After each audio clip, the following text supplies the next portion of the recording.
네, 우리는 2장에서 금융시장의 구조에 대해서 살펴봤고요.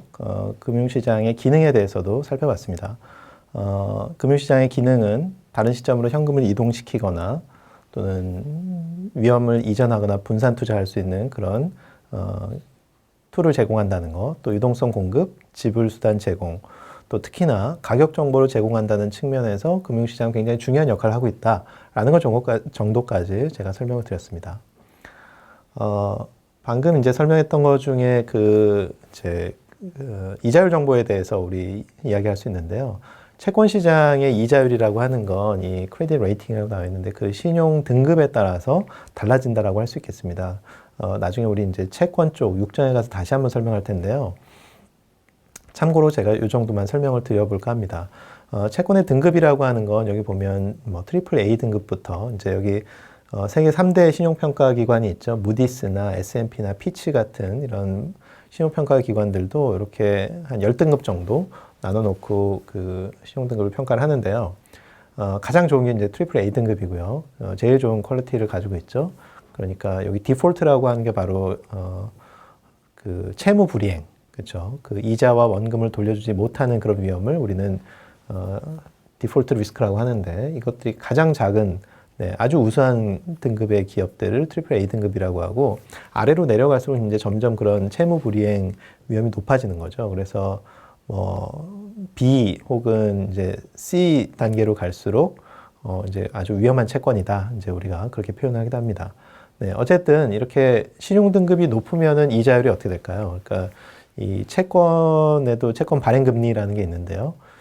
신용 등급이 높으면 높을수록 아주 낮은 이자를 주고 발행을 해도 사람들은 투자를 하죠. 왜냐하면 이런 회사들은 그 채무 불이행을 할 확률이 적으니까. 하지만 등급이 낮아지면 낮아질수록 사람들은 더 위험해지기 때문에 더 많은 이자를 요구하기도 합니다. 그래서 이런 신용 평가기관에 이거는 이제 국가도 마찬가지고요. 이 채권을 발행하는 주체가 어떠냐에 따라서 이런 등급이 평가가 되고 이자율이 결정되기 때문에 이 채권 시장을 통해서 우리는 이자율을 결정할 수 있다. 이 정도를 참고적으로 설명을 드렸습니다. 그러면 몇 가지 우리가 지금 배웠던 내용들을 합해서 의미를 좀 파악하는 그런 것도 필요할 것 같은데요. 우리는 1장에서 기업 지배구조라는 말을 배웠습니다. 기업 지배구조는 다시 한번 상기를 해보면 우리 그런 내용을 배웠었죠. 이 기업 경영 목표는 우리 주주가치의 극대화라고 이야기했는데 주식회사라고 하는 건 소유와 경영이 분리되어 있기 때문에 이 대립 문제라는 게 발생이 되고요. 그걸 해결하는 방안이 기업 지배구조다라고 평가를 했고 이 기업 지배구조라고 하는 건 결국에는 대립 문제를 일으키지 않도록 주주가 경영자를 잘 감시하는 시스템에서 출발했다라고 이야기할 수 있겠습니다. 그러니까 달리 말하면 이 기업 지배구조가 굉장히 좋은 기업과 나쁜 기업을 비교를 해본다라고 하면 투자자들은 사실은 기업 지배구조가 좋은 기업에 더 투자할 마음이 생길 거다라는 겁니다. 그래서 제가 이제 그런 말을 이야기했었죠. 금융시장은 가장 큰 전제가 금융시장은 커지면 커질수록 좋다라는 이야기를 전제로 이야기했었는데 왜냐하면 금융시장이 커질수록 자금의 수요자와 공급자가 더 활발하게 이런 이 돈의 흐름을 만들어낼 수 있기 때문이다라고 이야기했었죠. 그러면 이 금융시장을 커지도록 하는 그런 가장 중요한 요인 중에 하나가 뭐냐? 우리 코리아 디스카운트라는 내용을 이야기하면서도 제가 설명했던 것 같은데요. 이 기업 지배구조를 개선하는 게 굉장히 중요하다라는 겁니다. 그 내용을 지금 여기서 이야기하는 거고요. 제가 한번 쭉 읽어보겠습니다. 금융시장은 투자자에게 보다 우수한 수익률을 제공하는 기업에게 자본을 공급합니다. 당연한 얘기겠죠. 이 투자자들은 그런 걸 보고 투자할 테니까요. 그러면 우수한 수익률을 제공하는 기업이라는 건 어떤 기업일까를 따져보면 기업 지배구조 시스템을 신뢰하고 투자자들은 주주가치를 증가시키려고 하는 이사회와 경영진을 신뢰해야 자본을 공급하는 거죠. 즉, 이 기업 지배구조가 신뢰할 수 있는 기업 지배구조가 갖춰져 있고 주주가치 증대, 주주가치 극대화를 하려고 하는 그런 이사회와 경영진이 있는 그런 기업이 결국에는 그런 기업에 사람들을 많이 투자하려고 할 것이고 이런 것들을 가능하게 해주는 게 뭐냐라고 했을 때는 바로 기업 지배구조 개선 이런 거를 이야기할 수 있겠습니다. 그러니까 기업 지배구조가 좋아져야 투자자를 보호하고 금융시장의 발전과 경제 성장에 필요한 자금 조달을 가능하게 해준다라는 겁니다. 이해가시죠? 그러니까 금융시장을 우리가 활성화시키기 위해서는 특히나 우리나라는 기업 지배구조가 낙후돼 있다라고 아직도 낙후돼 있다라고 말씀드렸잖아요. 그러니까 우리나라 금융시장의 활성화를 위해서는 가장 시급한 문제 중에 하나가 해결해야 되는 문제 중에 하나가 이 기업 지배구조 개선이다라고 할 수 있겠습니다. 그래서 이런 것들에 대한 조치로서 뭐 여러 가지가 있었는데요. 미국에서도 2000년대 초반에 이 삭스 액트라는 게 이제 나오기도 했었는데 미국의 에너지 기업인 앨론이라는 회사가 회계부정을 저질렀습니다. 이 회계부정, 분식회계 뭐 이런 거 들어보셨죠? 회계부정이라는 건 뭐냐면요. 사실은 우리 그 경영자, 우리 그 대리 문제 이야기하면서 소유와 경영이 분리되어 있다고 말씀드렸잖아요. 그러면 소유자들은 사실은 기업에 신경 쓸 수가 없는 거죠. 정보도 없고. 그런데 경영자는 모든 정보를 가지고 있지 않습니까? 그러니까 이런 주주와 경영자의 소위 말하는 정보 비대칭, 이 정보의 격차를 해소하기 위한 가장 기초적인 수단 중에 하나가 매년 발행하는 이런 그 재무제표, 네, 회계에 기반한 재무제표라고 할 수 있습니다. 그러니까 열심히 1년 동안 운영을 해서요. 그 결과를 재무제표라는 걸 통해서 주주들에게 또는 금융시장 참여자들에게 정보를 제공하는 거죠. 그런데 이제 이건 의무사항이라고 할 수 있습니다. 이제 대리인으로서. 그런데 만약에 그 재무제표를 조작했다거나, 네, 거짓말을 거기다 썼다거나라고 하면 굉장히 큰 범죄라고 할 수 있겠습니다. 왜냐하면 사람들은 그걸 믿고 거기에 투자 행위를 하거나 뭐 이런 것들을 하기 때문에. 그래서 이 회계부정 사건은 굉장히 중요한, 아까 이제 우리 기업 지배구조 평가하는 모델에서도 공시에 대한 중요성도 있었잖아요. 근데 이런 것들이 이제 발생하다 보니까 앨론이라는 기업이 그런 회계부정 사건을 대규모로 저지르다 보니까 미국에서도 이런 삭스 액트라는 거를 만들었고요. 그래서 이런 것들을 통해서 공시를 투명하게 하고 기업 지배구조를 강화하는 그런 시도를 했다는 측면에서 이 금융시장과 기업 지배구조는 아주 중요한 그런 연결고리를 가지고 있다라고 할 수 있겠습니다. 그러니까 금융시장의 발전을 위해서는 기업 지배구조 개선이 필요하다. 뭐 이 정도를 생각할 수 있겠습니다.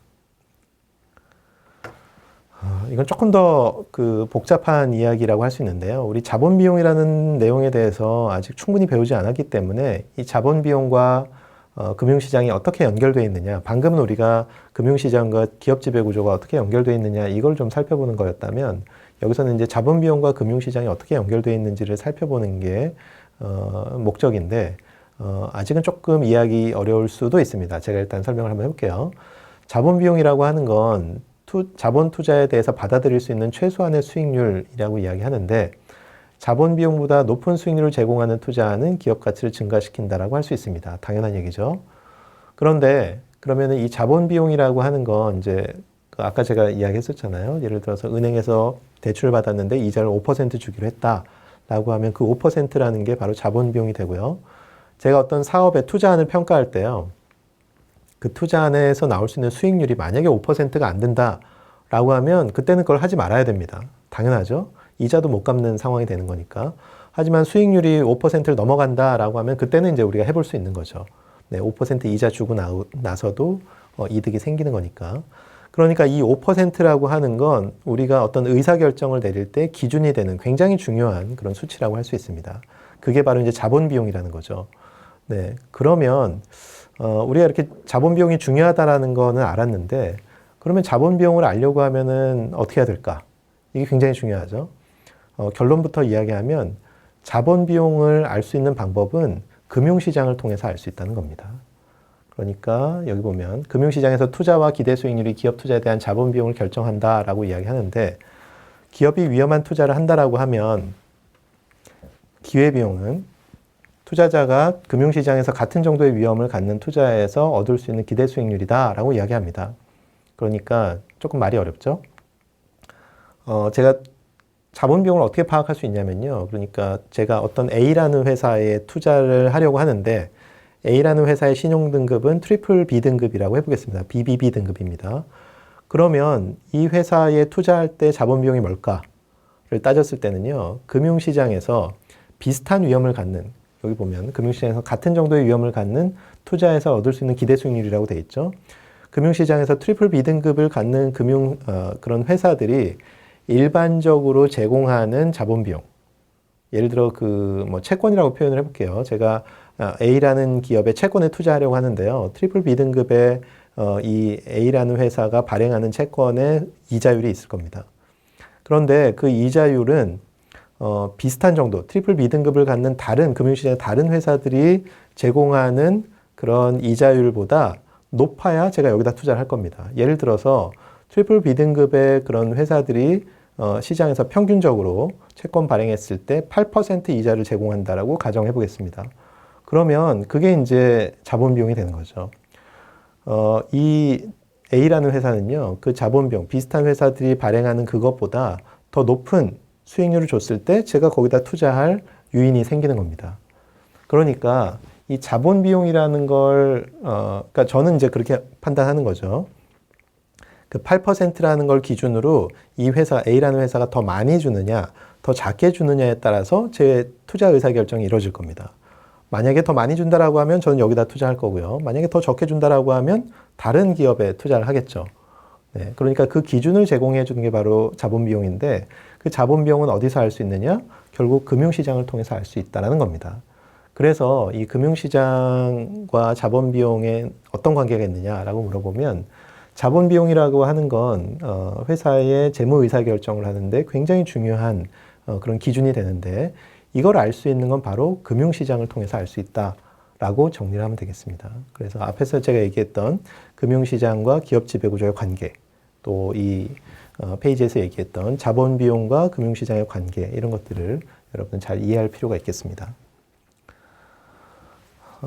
요 뒤쪽에 나와 있는 내용들은 뭐 지금까지 제가 설명하면서 충분히 이제 얘기했던 내용들이라 제가 그 좀 빠른 속도로 핵심만 이야기하면서 넘어가 보겠습니다. 금융중개기관의 기능에 대해서 우리 앞에서 많이 살펴봤었죠. 자금의 중개자로서 자금의 원활한 흐름을 유도할 수 있고요. 자금의 융통을 통한 경제 활동의 촉진, 네, 그렇죠. 아까 금융시장의 그런 자금의 이전 이런 것들을 우리가 할 수 있는 건 이렇게 중개기관이 중개를 해주기 때문이다라는 거 말씀드렸고 금융거래를 종결시켜주는 역할, 그러니까 결제 기능 뭐 이런 것들도 앞에서 이야기했었습니다. 우리가 알아야 되는 또 중요한 내용 중에 하나가요. 여기 보면 이제 지금까지 제가 설명했던 내용들을 다시 한번 되짚어 보면 금융시장의 구조, 금융시장의 기능, 또 우리 뒤에 와서는 금융시장과 기업 지배 구조, 금융시장과 자본 비용의 관계 뭐 이런 것들을 우리가 살펴봤죠. 우리 그 금융시장의 구조를 이야기하면서요. 금융시장을 분류할 수 있는 기준이 여러 가지가 있다고 제가 말씀을 드렸습니다. 그 중에 앞에서 제가 그 화폐시장과 자본시장을 나누는 기준을 살펴봤을 때는 그게 만기에 따라서 나눈다고 말씀을 드렸고요. 그것 말고도 사실은 금융시장을 나누는 기준은 뭐 여러 가지가 있는데 그 중에 대표적인 게 바로 이 발행시장과 유통시장을 나누는 기준입니다. 이 발행시장이라고 하는 건 프라이머리 마켓이라고 하고요. 유통시장은 세컨더리 마켓이라고 표현하는데요. 발행시장은 새롭게 증권이 발행되는 시장을 우리는 이 프라이머리 마켓, 발행시장이라고 이야기합니다. 그러니까 이미 상장되는, 우리 상장이라는 거 여러분 어떤 거냐면요. 상장은 주식시장이 이제 올라가는 거죠. 주식시장에 이제 그 올라가서 이 주식시장에서 그 회사의 주식이 자유롭게 투자자들 사이에 거래되는 그런 형태를 우리는 상장됐다라고 표현을 하는데, 그러니까 주식을 이렇게 처음에 회사가 그 설립이 되면 주식을 다 내부에서 가지고 있잖아요. 그런데 어느 정도 요건이 갖춰지면 이제 그 회사의 주식을 거래할 수 있는 그런 시스템에 등록이 돼서 우리 뭐 코스닥 시장, 코스피 시장 이렇게 아까 유가증권 시장 이야기했었잖아요. 네, 그런 데서 거래가 될 수 있는데 새롭게 그 회사의 주식이 그 상장되는 그런 것들 우리는 IPO라고 표현합니다. 여기 보면 오른쪽 맨 아래 새로 상장되는 회사라는 곳에 IPO, Initial Public Offerings라고 나와 있습니다. 그러니까 기업 공개라고 한국말로 표현하는데 처음으로 증권이 대중들에게 발행되는 그걸 우리는 IPO라고 이야기합니다. 그리고 이미 상장된 회사, IPO가 벌써 끝난 회사가 증자, 새롭게 주식을 발행하는 것도 우리는 발행시장의 그 한 부분이라고 할 수 있는데 이런 것들을 뭐 아까 유상증자, 무상증자 제가 말씀드렸죠. 이 기업 공개를 이제 말씀을 드리면요. 기업 공개는 그 이제 유통시장과 함께 말씀드려 볼까요? 기업 공개는요, 그 기업에서 일반 투자자에게 주식이 전달되는 과정입니다. 그러니까 주식은 기업에서 그 주주에게 주식이 전달되고요. 그 매매 대금이 기업으로 흘러들어오는, 그래서 대규모의 자금을 조달하는 그런 게 바로 발행시장이라고 이야기할 수 있겠습니다. 반면에 이제 조금 더 넘어가서요. 유통시장이라고 하는 건 뭐냐면요. 이미 발행된 주식이 투자자들 사이에서 거래되는 시장을 우리는 유통시장이라고 표현합니다. 그래서 여기 세컨더리 마켓이라고 표현하는데요. 그러면 아까 발행시장은 어떤 거였냐면 기업에서 주주에게 증권이 전달이 되고 그 다음에 자금이 흘러들어오는 그런 곳이었다면 이제는 주주들 사이에 그 주식이 유통되는, 서로 사고 파는 이런 시장은 이제 유통시장이라고 표현합니다. 그러면 이제 이렇게 표현할 수 있습니다. 우리가 그 기업이 주식을 발행하는 이유는 뭘까요? 자금을 조달하기 위해서, 대규모로 자금을 조달하기 위해서 이제 주식을 발행하는 건데요. 아까 말한 것처럼 기업의 입장에서 보면요. 기업의 자금이 흘러들어오는 경로는 발행시장일까요? 유통시장일까요? 네, 직접적으로 자금이 흘러들어오는 경로는 발행시장입니다. 여러분 아마 그 신문이나 뉴스를 통해서 요즘에 이제 경제 관련된 그런 채널도 많기 때문에 살펴보면 어떤 기업들이 처음으로 기업이 공개가 됩니다. 공모주라고 들어보셨죠? 네, 공모를 합니다. 그 공모 가격은 얼마고 몇 월 며칠 날 청약할 수 있고 몇 주까지 청약할 수 있고 이런 것들이 이제 막 공고가 나기 시작합니다. 그러면 이제 그걸 통해서 사람들이 이제 투자를 하는 거죠. 그게 이제 발행 시장인데요. 그래서 공모가라고 하는 건 우리는 액면가는 주식 한 주당 보통은 이제 5,000원을 이야기하죠. 하지만 공모가는 5,000원으로 거래되지는 않습니다. 뭐 5,000원에 거래될 수도 있겠지만 일반적으로는 이제 상장되는 그런 회사들은 기업의 가치가 그거보다 훨씬 더 높기 때문에 뭐 10만 원, 20만 원, 어떤 데는 뭐 100만 원이 넘어가게 공모가가 형성이 되기도 하죠. 네, 그렇게 공모하는 절차를 통해서 공모가가 산정이 되고요. 그렇게 사람들은 공모가만큼 돈을 내고 주식을 사가는 거니까 그만큼의 돈이 이제 흘러 들어오는 거죠.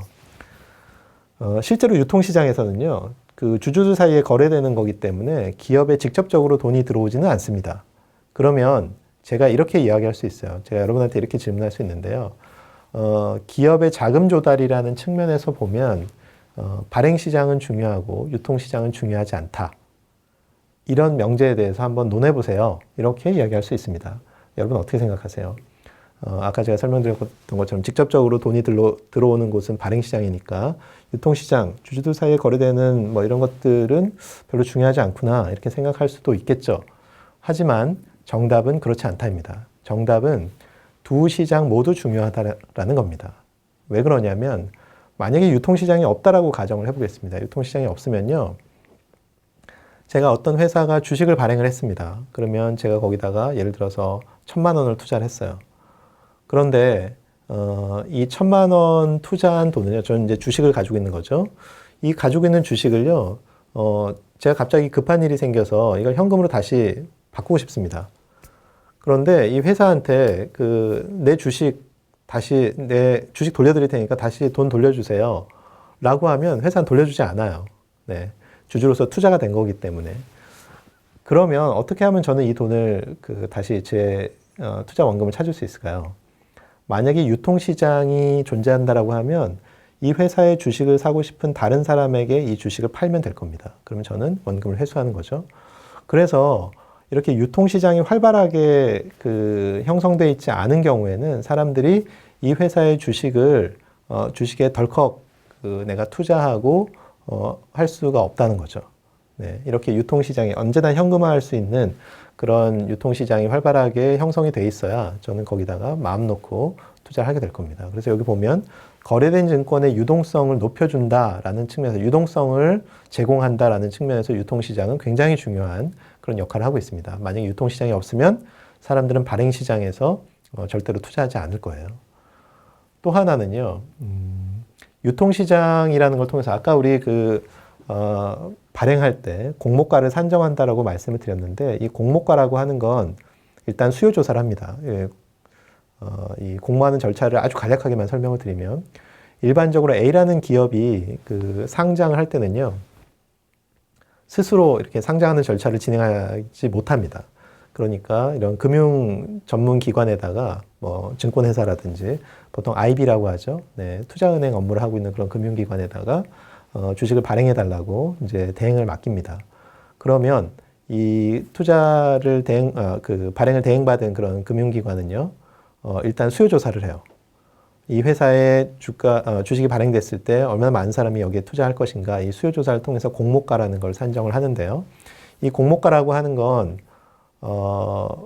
물론 얼마나 사람들이 살 것이냐, 이 경쟁률 가지고도 판단하지만 가장 기준이 되는 것 중에 하나는요, 이런 비슷한 비즈니스를 하고 있는 비슷한 기업이 실제 주식시장에서, 유통시장에서 얼마의 주가가 형성되어 있느냐, 이걸 굉장히 중요하게 참고를 하고 있습니다. 그러니까 우리가 알고 있는 코스닥 시장, 코스피 시장은 무슨 시장일까요? 발행 시장일까요? 유통 시장일까요? 유통 시장인 거죠. 네.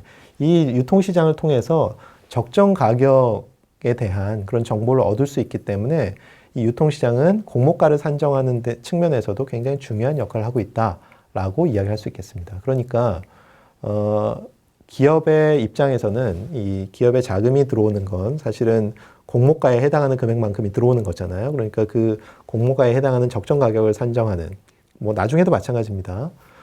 그때도 그런 적정 가격을 형성하고 알아볼 수 있는 시장은 유통시장이기 때문에 이 유통시장이 없으면 이 발행시장도 성공할 수 없다라는 측면에서 이 기업의 자금 조달은 발행시장과 유통시장 모두 다 중요하다라고 이렇게 정리를 할 수 있겠습니다. 그 이유는 뭐냐면 두 가지죠. 여기 있는 것처럼 유동성 공급, 적정 가격에 대한 정보 제공, 이런 두 가지 그 이유 때문에 두 시장 모두 중요하다 이렇게 생각을 해야 될 것 같습니다.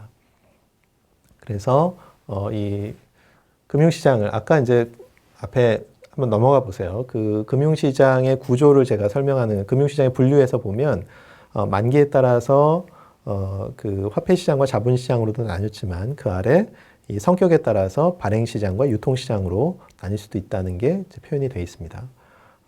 채권시장도 발행시장과 유통시장이 있고요. 주식시장도 발행시장과 유통시장이 있습니다. 네, 그런 측면을 잘 이렇게 좀 복합적으로 우리가 살펴볼 필요가 있는 거죠.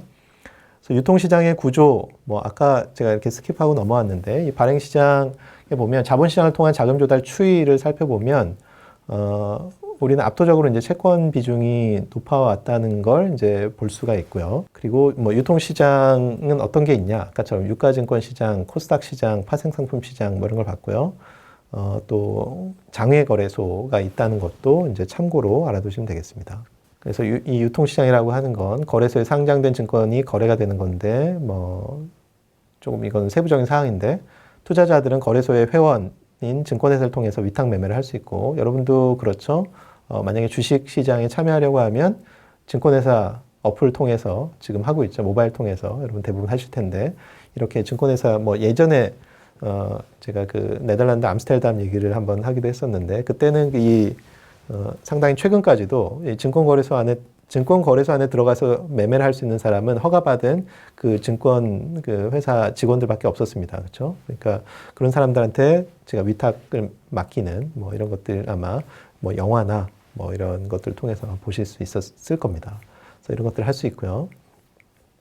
예탁결제원이라는 데가 있는데 여기를 통해서 증권회사 간에 그 대체 결제하는 거 뭐 이런 것들은 나중에 제가 금융기관론이나 이런 데서 조금 자세하게 설명하겠습니다.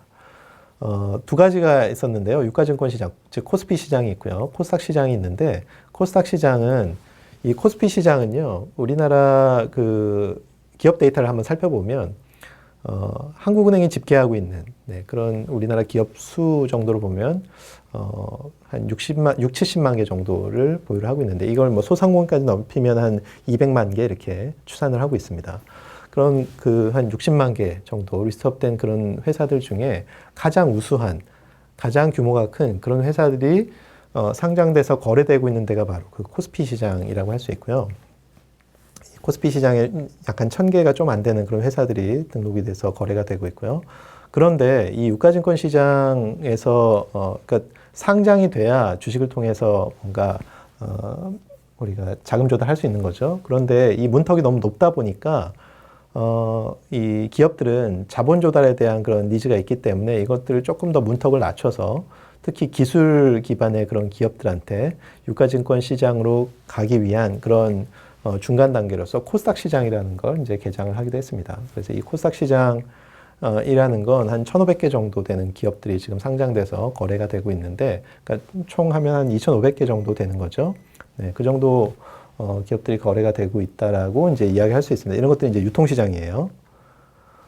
뭐 참고로 하나 말씀을 드리면, 그런데 이렇게 사실 우리나라 기업들, 뭐 우리나라뿐만이 아니고 모든 기업들은 자본 조달에 대한 니즈가 수요가 있기 때문에 이런 것들을 어떻게 우리가 좀 보완을 할까라는 측면에서 유가증권도 있고 코스닥 시장도 있지만 이거의 그 아래 단계로 또 하나 우리가 만드는 게 코넥스 시장이라는 게 있습니다. 아마 들어보신 분도 있을 텐데, 코넥스는 이 코스닥 시장이나 아니면 유가증권 시장으로 넘어가기 위한 그 전 단계를 또 하나 마련을 한 건데요. 이 코넥스 시장도 사실은 좀 우리가 주의 깊게 살펴봐야 될 필요가 있습니다.